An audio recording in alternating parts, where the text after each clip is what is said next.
Dah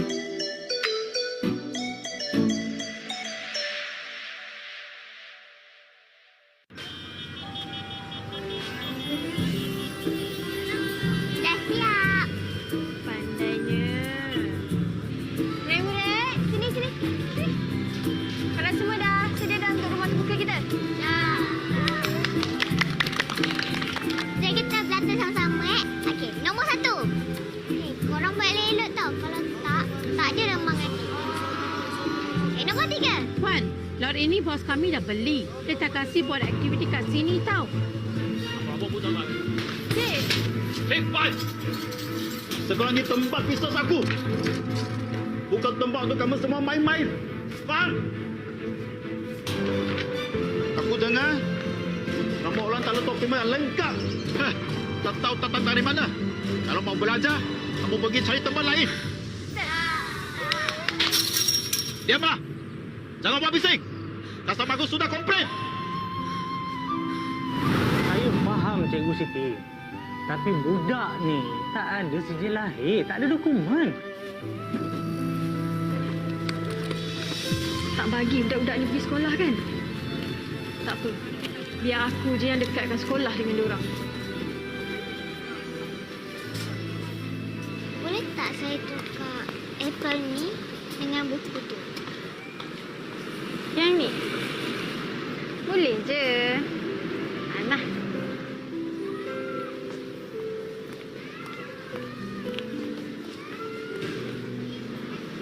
Tak apa, awak simpan je apple tu, okey? Betul ke? Betul. Terima kasih, Kak. Okay, so A untuk? Apple. B untuk? Ball. C untuk? Cat.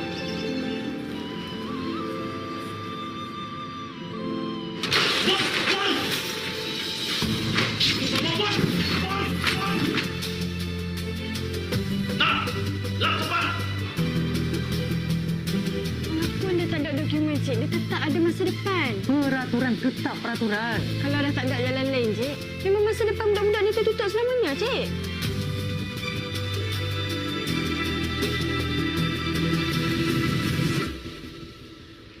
Budak-budak ni tak minta kemewahan. Dia cuma minta peluang.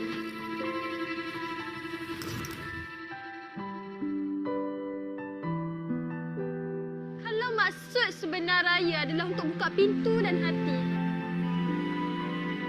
inilah masanya tuan-tuan dan puan-puan. Untuk kita buka pintu untuk mereka ni semua. Bos, stok kita terbakar sebab ada orang buat rokok. Kita kena cari tempat lain.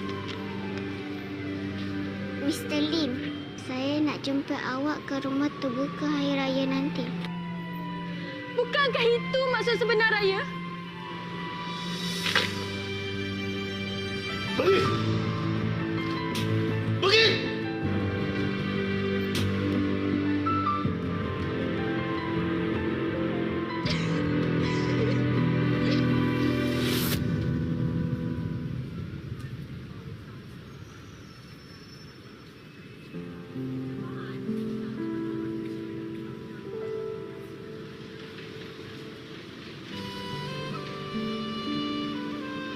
Dulu aku fikir sekolah untuk yang ada. Cikgu ajar ilmu untuk semua. Walau datang tanpa nama, di sini kami semua diterima.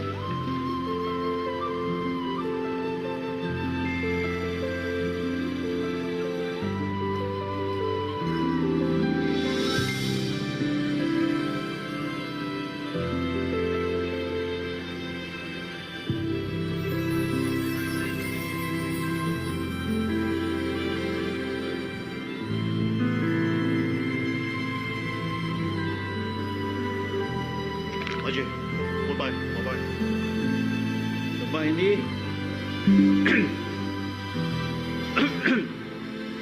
tempat ini kamu orang pakai je.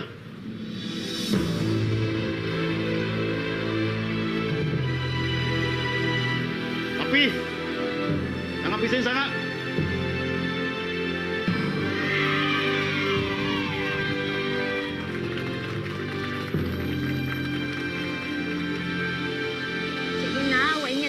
cikgu, okey? Ilmu yang kita ada, kita kena kongsikan dengan semua. Tahun depan boleh tak saya ajar budak baru? Boleh. Terima kasih, cikgu.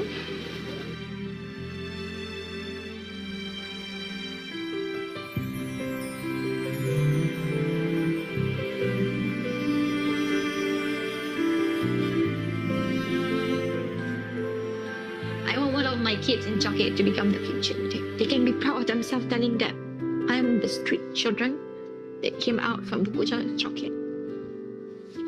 And I'm here to change humanity. I'm here to change how people live. Okay, done.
Right. Morning, everyone. Welcome back to Morning Kappa. Hope you had a very good holiday break. So looking at the Hang Seng Index, it's a very strong rebound yesterday. I think everyone knows the reason that Donald Trump has mentioned that he's going to cease fire for the next 5 days. And if we look at his past patterns, he liked to go into war during the weekend.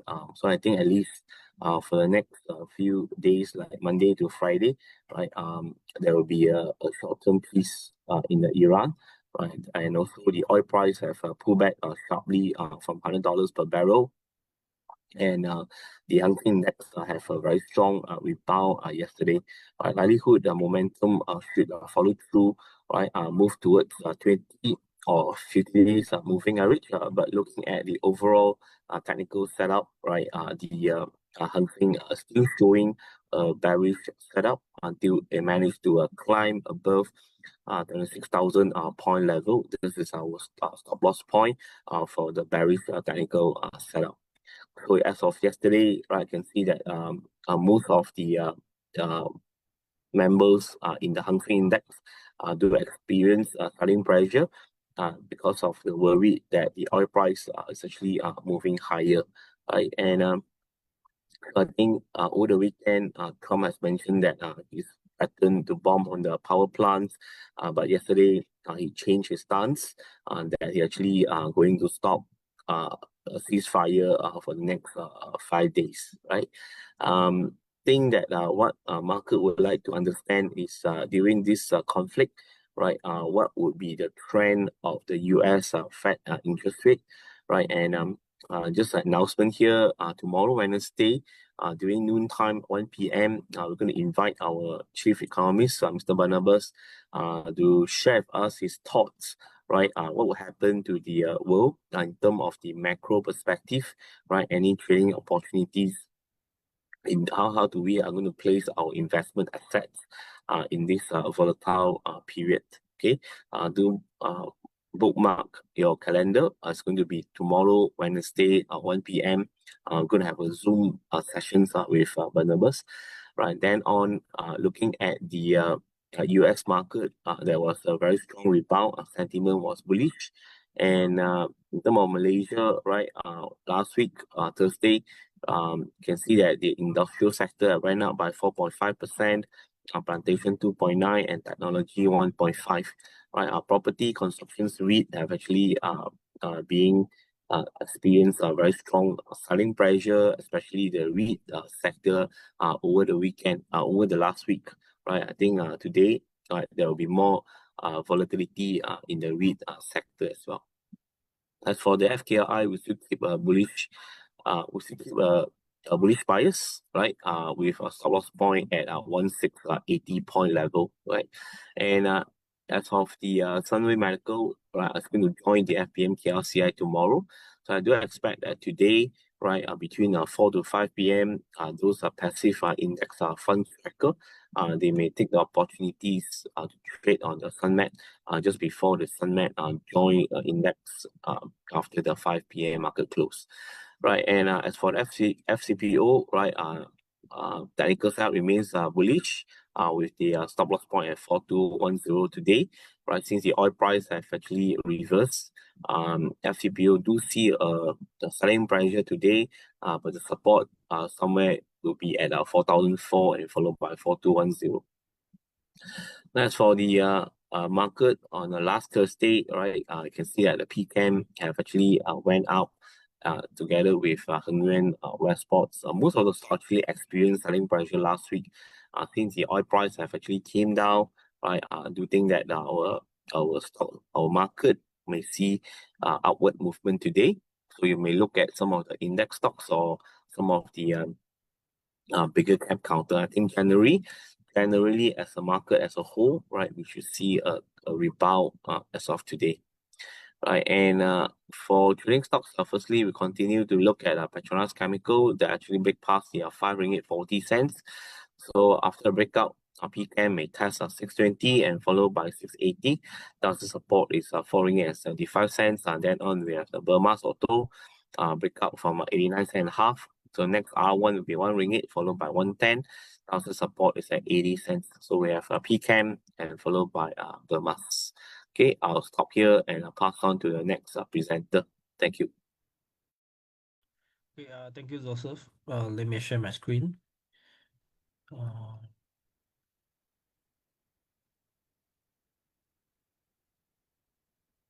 Okay. Let me try again. Okay.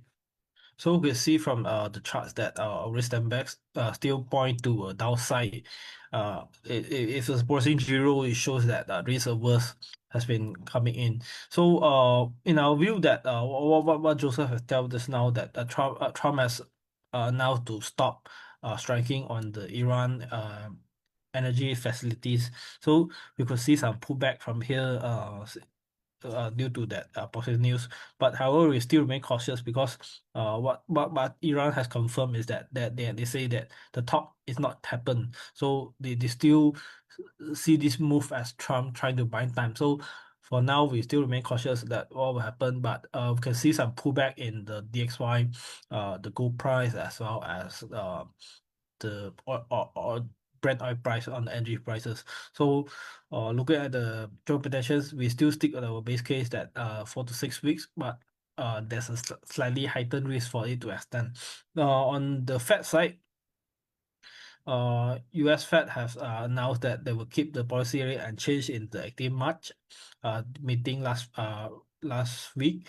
So the medium plot continue to signal one cut in 2026, while the market pricing tell another way. So we could see at the market pricing of Fed rate is only one cut at July 2027. So for now, we see that the risk has shifted toward a less dovish directions. So if the Brent oil price or oil price continue to stay higher due to the Iran conflict, so this may continue to signal Fed may delay their cut due to heightened inflation in US ground. And other countries or other developed economies also have conducted their policy meetings. So we can see that BOJ has kept the policy unchanged at 0.75, and also RBA has started their hiking cycle by hiking 25 basis point to 4.17. And also, well, it's not written here, ECB and also Bank of China has maintained their policy rate unchanged. So we can see some shift in the cycle around the world that central bank has shifted their stance toward more hawkish stance. So other than that, US has also announced their some of the data. Economic data, which is including PPI. You can see that there's some pickup in the MOM in February, which is assisting the 0.3%. This is 0.7 in the February and existing consensus forecast of 0.3. So we'll see some production costs have start to price in. And separately, the new factories orders on January has also increasing. There's a 0.1 increase, which is reverting the downtrend from December. On the housing data as well is continued to stay mixed. You could see some soften momentum on the pending home sales, or the mortgage has slightly picked up. So that's all from me. I will pass on to the next speaker. Thanks.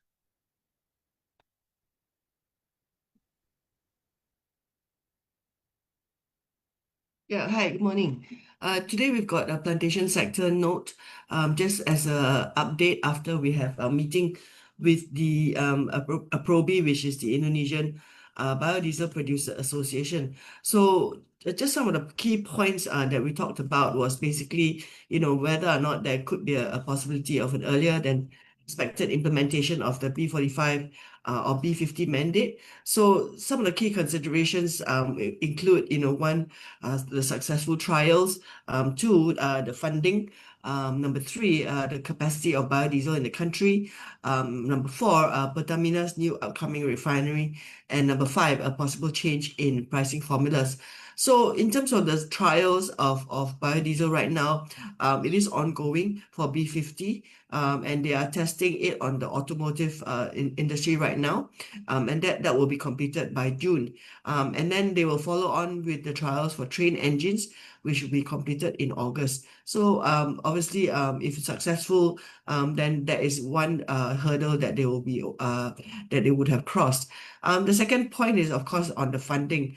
So with the fact that crude oil prices have gone up the way it has, look at the current POGO spread is only at $11 per barrel, which means that at current POGO spread, even if we were to assume that there is no carry forward fund from 2025, there will be enough funds to implement B50 currently based on our calculation, and you can see that in our report in figure 4. With this, the Indonesian government is considering an earlier rollout of B45 or B50, with implementation potentially carried out in phases across sectors. As for capacity, I think the PROBI, the Indonesian Biodiesel Association, said that they believe that the current biodiesel capacity is enough for B50. Currently, they have 22 million kiloliters of capacity per year. There are no major additions planned for 2026 or 2027. So should the mandate actually increase to B45, utilization of the plants would rise to 82% from 71% currently. And if it rises to B50, utilization would rise to 91%. The other key consideration is new diesel supply coming from Pertamina's upgraded Balikpapan refinery complex. This new refinery complex, or upgraded refinery complex, has a capacity of 360,000 barrels per day. And of that, diesel production will comprise about 43%. So this plant is also in line with the Indonesian government's decision to stop issuing permits for diesel imports starting from second half of 2026 onwards. So with this, Indonesia will now need to shift its reliance to locally produced diesel. So with this new refinery, the locally produced diesel as well as the B40 biodiesel should be enough to meet Indonesia's needs. So if the government does decide to increase the biodiesel mandate to actually to higher to B50, that would mean that the utilization of Pertamina's new plant, which is obviously a government-led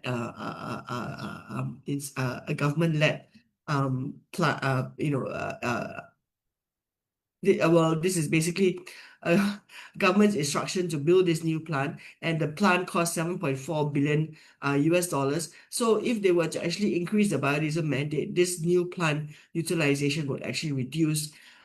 So the government therefore would need to then decide or balance between the desire to reduce their import bill, because this new Pertamina plant will still need to import gas oil as raw material, or and whether or not to ensure Pertamina's new plant runs profitably. So that is one of the key considerations for the government right now.